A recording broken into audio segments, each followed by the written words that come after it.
उनकी लंबी चोटी जमीन को छूने लगती है। यह देखकर कावेरी जी से रहा नहीं गया। वो एक राहगीर के पास जाती है। अरे सुनिए बहन जी, आप इन तीनों लड़कियों को जानती हैं? अरे ये तीनों पंडित जी की बेटियां हैं, बड़ी संस्कारी और सुंदर हैं, लेकिन गरीबी की वजह से बेचारियों की अभी तक शादी नहीं हुई है। जो भी रिश्ते आते हैं पहले दहेज की डिमांड कर देते हैं। मुझे ये लड़कियां बहुत पसंद हैं और हमें कुछ भी नहीं चाहिए। क्या आप मेरे पोतों के लिए बात करेंगी? अरे बिल्कुल।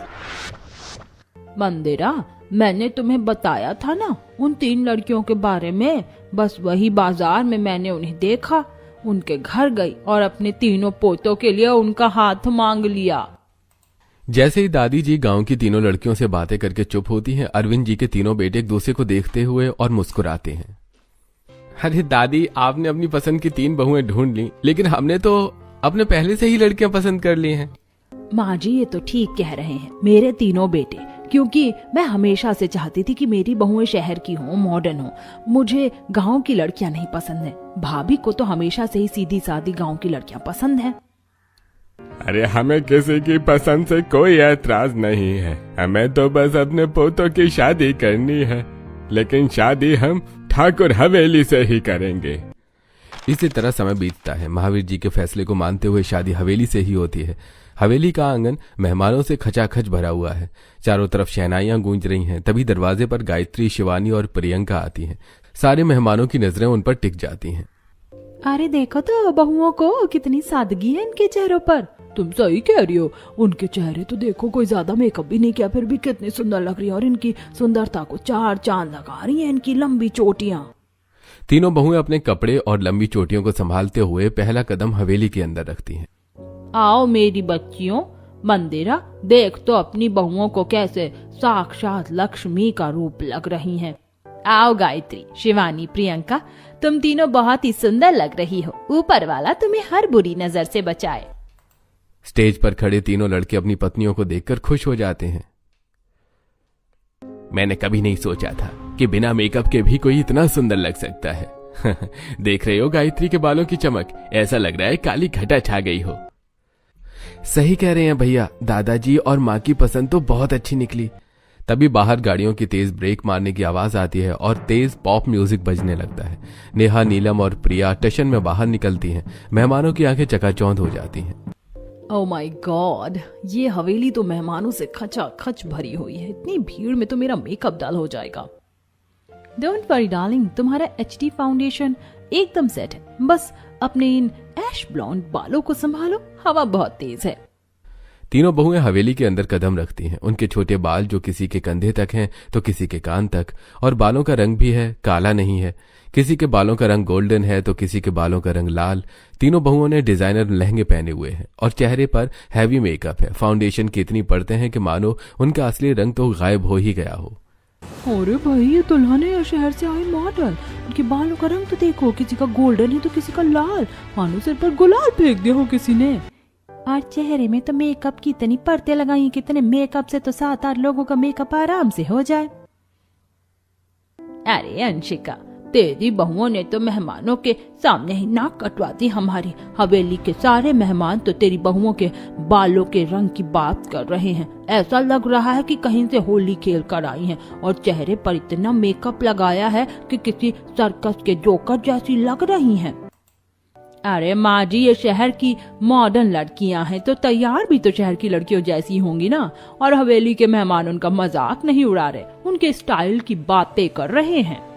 आदित्य अपने दादाजी के पास जाता है और उनसे कहता है, दादाजी कैसी लगी आपको हमारी शहर वाली बहू? है ना एकदम एक्स्ट्रा ऑर्डिनरी स्मार्ट? अरे सच कह रहे हो आदित्य, है तो एकदम एक्स्ट्रा ऑर्डिनरी स्मार्ट, लेकिन इस मेकअप की परत के पीछे कौन सा चेहरा छुपा है वो तो चेहरा धुलने के बाद ही पता चलेगा। इतना कहकर दादाजी चले जाते हैं और अंशिका जी अपनी तीनों बहुओं को लेकर स्टेज पर पहुंचती हैं। इतने लंबे बाल, कितने आउटडेटेड और देसी है ये लोग। बिल्कुल, ये सादगी नहीं, ये तो फैशन डिजास्टर है। भला अपनी शादी के दिन भी कोई इतना सिंपल रहता है? मंडप के बीचों बीच बड़े हवन के कुंड में आग जल रही है। एक तरफ गायत्री, शिवानी और प्रियंका बैठी हैं और दूसरी तरफ नेहा, नीलम और प्रिया। पंडित जी मंत्र पढ़ रहे हैं। हवन का धुआं और गर्मी पूरे मंडप में फैल रही है। ओ माय गॉड आदित्य, ये पंडित जी कितनी तेज आग जला रहे हैं, मेरा फेस जल रहा है, पूरा मेकअप गर्मी की वजह से मेल्ट हो जाएगा। अरे नेहा, ये तो शादी की रस्म है, थोड़ी देर तो बैठना पड़ेगा ना। नेहा, नीलम, प्रिया का ध्यान शादी की रस्मों को छोड़कर अपने मेकअप और बालों में लगा रहता है। प्रिया बार बार अपना चेहरा मत छुओ, मेरा चेहरा देखो, मुझे तो लग रहा है मेरा फाउंडेशन केक की तरह फट जाएगा। मंडप की दूसरी तरफ गायत्री, शिवानी और प्रियंका चुपचाप बैठकर शादी की रस्मों पर ध्यान देती हैं। अब सभी वधू कन्याएं आगे आएं और आहुति दें। जैसे ही नेहा और प्रिया आगे झुकती है, हवन की आंच उनके चेहरे को छूती है। मेरे बाल, इन केमिकल कलर्स में हीट नहीं लगनी चाहिए वरना बाल डैमेज हो जाएंगे। और देखो मेरा मस्कारा बहकर मेरी आंखों में जा रहा है, इट बर्न्स। अरे बहू, इतना क्यों घबरा रही हो? देखो गायत्री को, उसने तो एक बार भी अपना पसीना नहीं पोंछा और एक तुम हो कि तुम्हारा चेहरा पिघल कर गिर रहा है। दादी के चिल्लाने के बाद बहुएं चुप हो जाती हैं, लेकिन मन ही मन में शहर के तीनों बहुओं को गायत्री, शिवानी और प्रियंका से चिढ़ने लगती हैं। एक तो इस गर्मी की वजह से हमारा इतना महंगा मेकअप खराब हो रहा है और ऊपर से ये दादी जी हमें ही ताने दे रही है, हमारा कंपैरिजन ये देहाती लड़कियों से कर रही हैं। सभी मेहमान आपस में कन्या खुशी करते हैं। बहू का महंगा मेकअप तो पसीने की वजह से बहने लगता है और उनका चेहरा डल दिखने लगता है। वहीं दूसरी तरफ गायत्री जब आहुति देने झुकती है तो उसकी घनी काली चोटी घुटनों को पार कर फर्श पर नागिन सी लहराने लगती है। देख रही हो अंशिका, तुम्हारी एक्स्ट्राऑर्डिनरी बहुओं का रंग तो हवन की पहली आंच भी नहीं झेल पाया। कब खत्म होगी ये शादी? मेरी स्किन में इचिंग हो रही है, मुझे अपना मुंह धोना है। रात भर के शोर शराबे और रस्मों के बाद ठाकुर हवेली में बहुओं की ये पहली सुबह थी। गायत्री, शिवानी और प्रियंका तैयार होकर नीचे आती हैं। उन्होंने सुंदर बनारसी साड़ियां पहनी हैं, माथे पर छोटी सी बिंदी और आंखों में हल्का काजल है। उनके लंबे बालों का भारी जोड़ा मोगरे के गजरों से महक रहा है। कावेरी जी और मंदिरा रसोई के सामने खड़ी हैं। प्रणाम माँ जी, प्रणाम दादी। सदा सुहागन रहो मेरी बच्चियों। मंदिरा, देखो तो इनको देख कर लग रहा जैसे साक्षात लक्ष्मी, सरस्वती और पार्वती हमारे आंगन में उतर आई हो। सच कह रही है माँ, इनकी तीनों की सादगी ने तो मेरा दिल ही जीत लिया। वैसे इन तीनों को चुना भी तो आप ही ने था इस घर के लिए। आपने मेरे बेटों के लिए सही फैसला किया। तभी नेहा, नीलम और प्रियंका सीढ़ियों से उतरती हुई नीचे आती हैं। तीनों ने शॉर्ट ड्रेस पहने हुए हैं, मैसी हेयर स्टाइल किया है और मेकअप की 2-3 परत अपने चेहरे पर चढ़ाई हुई हैं। ये क्या पहन कर आई हो तुम तीनों? आज शादी के बाद तुम्हारा पहला दिन है और पहली रसोई भी। इस तरह के कपड़े पहन के पहली रसोई के अंदर जाओगी? और बालों में क्या किया है? ऐसा लग रहा है चिड़िया का घोंसला। इतने में छोटी बहू अंशिका भी वहीं पर आ जाती है। अरे माँ, ये लोग मॉडर्न है, शहर में पली बड़ी हैं, ऐसे ही कपड़े पहनती हैं। बार बार तो हम लोग इन्हें नहीं टोक सकते हैं। मैं किसी को नहीं रोक रही हूँ, बस इतना कह रही हूँ कि शादी के बाद आज पहला दिन है और पहली रसोई, इसीलिए आज के दिन तो कुछ ढंग के कपड़े पहनने चाहिए थे। चलो इस बात को छोड़ो, मुझे ये बताना था कि आज तुम लोगों की पहली रसोई की रस्म है, तो जल्दी से किचन के अंदर जाओ और स्वादिष्ट खाना बनाकर डाइनिंग टेबल में ले जाओ। सभी बहुएं किचन के अंदर पहुंचती हैं। गायत्री, शिवानी और प्रियंका अपनी साड़ी को संभालते हुए जल्दी जल्दी खाना बनाने लग जाती हैं और नेहा, नीलम, प्रिया अपने शॉर्ट ड्रेस और बालों को मैनेज करते हुए इधर उधर घूमती हैं। नेहा दीदी, नीलम जी, आप लोग भी अपने सिर पर दुपट्टा डाल लीजिए। खुले बालों में इस बात का डर रहता है ना, कहीं खाने में बाल ना गिर जाए। ओ शट अप गायत्री, अपनी ये गांव वाली नसीहत अपने पास ही रखो, ठीक है? हमें मत सिखाओ हमें क्या करना है और क्या नहीं करना है। और वैसे भी ये दुपट्टा हमारे बस की बात नहीं है। तुम्हें पता भी है मेरे बाल इंटरनेशनल हेयर आर्टिस्ट ने सेट किए हैं। अगर इन्हें बांध दिया तो इनका वॉल्यूम खत्म हो जाएगा। हमारे किसी भी मैटर में इंटरफेयर मत करो, ठीक है? अपने काम से काम रखो। बाहर डाइनिंग टेबल पर पूरा परिवार बेसब्री से खाने का इंतजार कर रहा है। तभी सभी बहू अपना बनाया हुआ खाना लेकर पहुंचती हैं। दादी जी, ये इटालियन टोमेटो बेसल सूप है। शहर के सबसे बड़े होटलों में ऐसा ही सूप मिलता है। आप टेस्ट करके बताइए कैसा बना है। अरे चलो ठीक है, पहले तुम्हारे हाथों का बनाया हुआ ये टोमेटो सूप ही चख लेते हैं। जैसे ही दादाजी चम्मच उठाकर उसमें सूप डालते हैं, उनके चम्मच में कुछ फंस जाता है। जैसे ही वो चम्मच बाहर निकाल कर देखते हैं, उनकी आंखें फटी की फटी रह जाती हैं। अरे ये सूप में क्या है? सुनहरे रंग का बाल किसका है? आज से पहले तो ऐसा नहीं हुआ कि खाने में बाल निकला हो। अब क्या हमें खाने में बाल परोसे जाएंगे? हे ऊपर वाले, ये तो इस लड़की के बाल हैं। अरविंद, देख लो अपनी मॉडर्न बहू का कमाल। आज इनकी पहली रसोई की रस्म है और पहले दिन ही खाने में बाल डाल दिया। अरे जब खाना बनाते हुए ध्यान कहीं और रहेगा तो इस तरीके के अपशगुन तो होंगे ही ना। आई एम सॉरी, ये मुझसे गलती से हो गया। नेहा, अब तुम्हें माफी मांगने की कोई जरूरत नहीं है। अगली बार से किचन में जाना तो सिर ढक कर जाना। शहरी बहू की इस लापरवाही से घर के सभी लोगों का मूड ऑफ हो जाता है। तभी महावीर जी गायत्री से कहते हैं, अरे गायत्री, तुम लोगों ने क्या बनाया है, लेकर आओ। गायत्री आगे बढ़ती है और गर्मा गर्म दाल बाटी और घी से लथपथ चूरमा परोसती है। जैसे ही दादाजी पहला निवाला खाते हैं उनके चेहरे पर सुकून आ जाता है। अरे वाह गायत्री बहू, वाकई तुम्हारे बनाए हुए खाने में तो बड़ा स्वाद है। और प्रियंका बहू, तुमने खीर भी बहुत स्वादिष्ट बनाई है। पहली रसोई की रस्म में गायत्री, शिवानी और प्रियंका की बनाए गाने की बहुत तारीफ होती है। इस बात से नेहा, नीलम और प्रिया उन तीनों से जलने लगती हैं। वो तीनों आपस में बातें करती हैं। आज इन देहाती लड़कियों के पीछे हम लोगों को इतनी इंसल्ट देखनी पड़ी। सही कह रही हो नेहा दीदी, इनको तो सबक सिखाना ही पड़ेगा। पता नहीं घर वालों को इन तीनों में क्या अच्छा लगता है। उनके पास है ही क्या जो अच्छा लगे, बस वो लंबे बाल और वो सूती साड़ियां।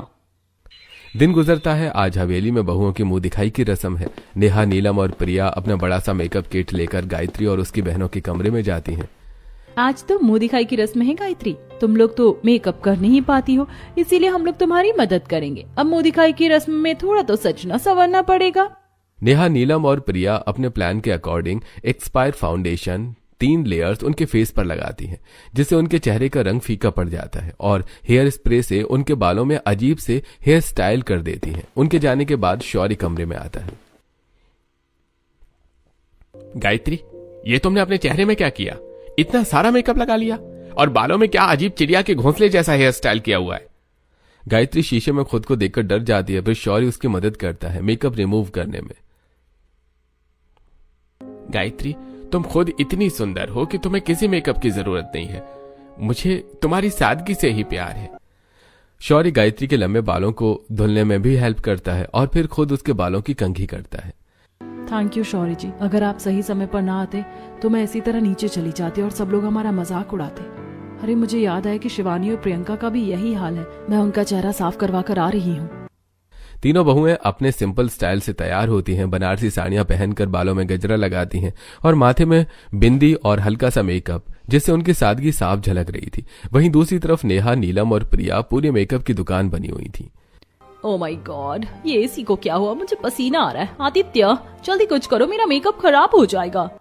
ये एसी बंद होने की वजह से इतनी गर्मी हो गई कि मेरा पूरा मेकअप मेल्ट हो रहा है। अगर यही हाल रहा तो चेहरा एकदम डल दिखने लगेगा। गर्मी बढ़ते ही नेहा, नीलम के चेहरे पर लगे मेकअप की परत बहने लगती है। उनका हाइलाइटर और कंसीलर बहकर उनके गाउन पर गिरता है। वहीं दूसरी तरफ गायत्री, शिवानी और प्रियंका शांति से बैठी हैं। उन्हें ना तो पसीने से कोई फर्क पड़ा है और ना ही गर्मी से। अरे भाई देखो तो, इन तीनों शहर की बहुओं के चेहरों से तो मेकअप पिघल कर गिर रहा है, और दूसरी तरफ इन गांव की बहुओं को देखो, चेहरे पर कोई लेप नहीं, फिर भी चेहरा गुलाब की तरह खिला हुआ है। आज प्रिया, गायत्री लोगों को कॉपी करते हुए अपने बालों में हेयर एक्सटेंशन लगाया है। तभी एक बुजुर्ग ने प्रिया को आशीर्वाद देने के लिए अपना हाथ प्रिया के सिर पर रखती है।